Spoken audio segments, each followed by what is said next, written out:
নমস্কার বন্ধুরা, সুস্মিতার রান্নাঘর স্লাইস অফ লাইফে আরও একবার আপনাদের সকলকে স্বাগত জানাই।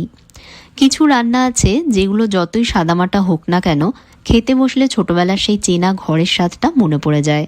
আজ তেমনই একেবারে ঘরোয়া বাঙালি রান্না ভাঙা আলুর তরকারি তৈরি করব। সেদ্ধ আলু ভেঙে অল্প মশলায় রান্না করা এই আলুর তরকারি লুচি, পুরি বা পরোটার সাথে দারুণ মজার খেতে লাগে।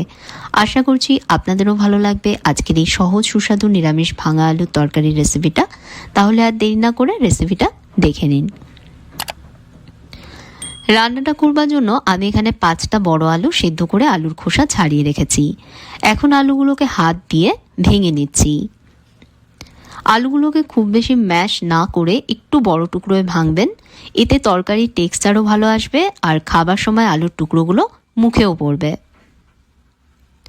সবকটা আলুই আমি দেখুন একটু বড় টুকরোয় ভেঙে নিচ্ছি। এবার একটা কড়াইতে 2 চামচ সাদা তেল গরম করে নেব।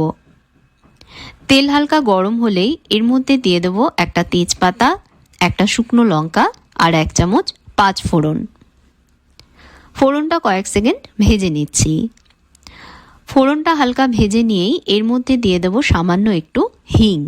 নিরামিষ এই আলুর তরকারিতে হিংয়ের গন্ধটা খুবই ভালো লাগে, তাই বন্ধুরা অবশ্যই কিন্তু এতে একটু হিং দেবেন। হিং দেবার পর তেলের সাথে মিশিয়ে নিয়েই এর মধ্যে দিয়ে দেব ভাঙা আলুর টুকরোগুলো।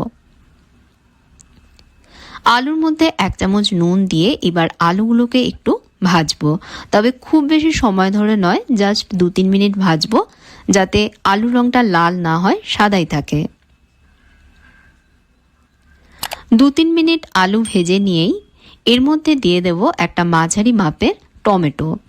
ছোট টুকরোয় টমেটোটা আমি কেটে নিয়েছি। এই আলুর তরকারিটা একটু টক ঝাল মিষ্টি খেতে হবে। টমেটোর মধ্যে অল্প নুন দিয়ে এবার আলুর সাথে টমেটো একটু ভাজবো।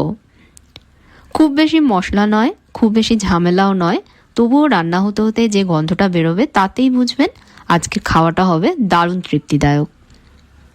তো টমেটো দেবার পর আলুর সাথে টমেটো আমি 1-2 মিনিট ভেজেছি। এবার দিয়ে দেবো এতে 1/2 চামচ আদা বাটা। আদা বাটা দিয়ে আলুর সাথে মিশিয়ে নিয়ে 30 সেকেন্ড মতন ভাজবো, যাতে আদার কাঁচা গন্ধটা চলে না যায়, মানে আদার গন্ধটা যাতে থাকে। 30 সেকেন্ড ভেজে নিয়েই এর মধ্যে দিয়ে দেবো এবার 1/4 চা চামচ হলুদ গুঁড়ো আর সামান্য একটু দেব লঙ্কা গুঁড়ো। আর কোনো মশলা কিন্তু এতে দিতে লাগবে না, একদম সিম্পল একটা রান্না। দেবার পর আলুর সাথে হলুদ গুঁড়ো আর লঙ্কা গুঁড়োটাও ভালোভাবে মিশিয়ে নেব।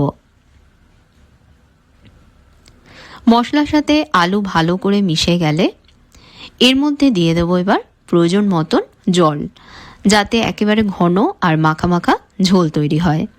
আমি 1 কাপ মতন জল এতে দিয়েছি। স্বাদ মতন দিয়ে দেবো এতে আরও একটু নুন। যেহেতু লুচি পরোটার সাথে এটা পরিবেশন করব, তাই বুঝে নুন দেবেন, কারণ নুন বেশি হয়ে গেলে তখন কিন্তু খেতে ভালো লাগবে না।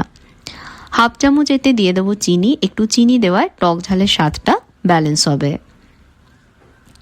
এবার সব একবার ভালোভাবে মিশিয়ে দিয়ে কড়াইটা ঢেকে দেব। ঢেকে দিয়ে লো মিডিয়াম আঁচে ঝোল ফুটতে দেব। ঝোল ফুটে উঠলে কড়াইয়ের ঢাকা সরাচ্ছি। সব আবারও একবার ভালোভাবে মিশিয়ে দিয়ে ঝোলের মধ্যে দিয়ে দেবো 4টে চেরা কাঁচা লঙ্কা আর দেবো 1 চামচ কসুরি মেথি। কসুরি মেথি দেবার আগে হাতে গুঁড়ো করে এর মধ্যে দিচ্ছি, যাতে ফ্লেভারটা ভালোভাবে বেরিয়ে আসে। দেবার পর সব আবারও একটু মিশিয়ে দিয়ে কড়াইটা আবারও ঢেকে দেব। যেহেতু আলু আগে থেকেই সেদ্ধ হয়ে রয়েছে, তাই এখন কিন্তু খুব বেশি সময় ধরে ঝোল ফোটানোর প্রয়োজন নেই। ঝোলটা একটু ঘন হয়ে না আসা অবধি ফুটিয়ে নিলেই হবে। 2 মিনিট পর ঢাকা সরাচ্ছি। ঝোলটা দেখুন বেশ ঘন হয়ে এসেছে।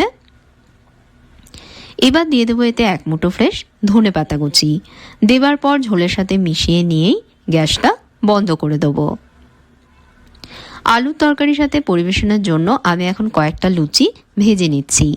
লুচি বা পুরি অথবা রুটি পরোটার সাথে এই আলুর তরকারি দারুণ ভালো খেতে লাগে।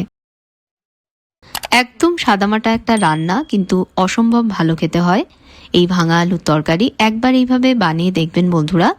এত সাধারণ একটা রান্না কি করে এতটা ভালো খেতে হয়, না বানানো অবধি বিশ্বাস হবে না। আর অবশ্যই রেসিপিটা ট্রাই করলে আর ভালো লাগলে ভিডিওতে একটা লাইক দেবেন, প্রিয়জনদের সাথে ভিডিওটা শেয়ার করবেন। আর এরকম ঘরোয়া বাঙালি রান্না ভালো লাগলে চ্যানেলে সাবস্ক্রাইব করতে ভুলবেন না, সাথে ফেসবুক পেজেও আমায় ফলো করবেন। তাহলে আজকের মতন বিদায় নিচ্ছি। আপনারা ভালো থাকবেন, ভালো রাখবেন। ধন্যবাদ।